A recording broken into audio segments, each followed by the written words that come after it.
As a lead-acid battery self-discharges, sulfates form. These sulfates can be converted back into useful energy by recharging. However, if these sulfates are left, they become crystalline, become hard, and cannot be converted back into useful energy.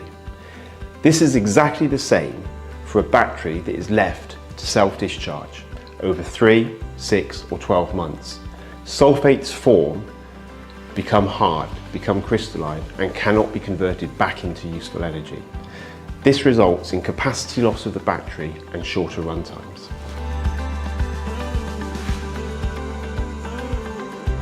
Our engineering team set about collaborating with leading experts in the fields of chemistry, engineering and science to understand new and emerging technologies and trends.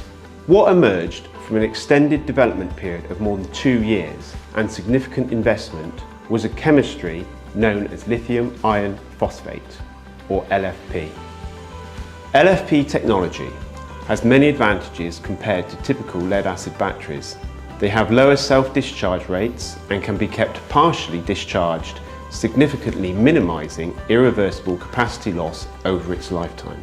LFP has a greater gravimetric energy density of more than 6 times and twice the volumetric energy density of a typical lead-acid battery, meaning significantly longer runtimes compared to an equivalent weight or size lead-acid battery. This solution does not contain toxic heavy metals and has 7 times greater service life compared to typical lead-acid batteries. With LFP, there is an inherent safety feature due to chemical stability of its iron phosphate cathode, where effectively its chemistry breaks down in the event of high temperatures, unlike other battery technologies. LFP over its lifespan is 4 times more cost effective and we believe better in every way compared to its lead-acid alternative.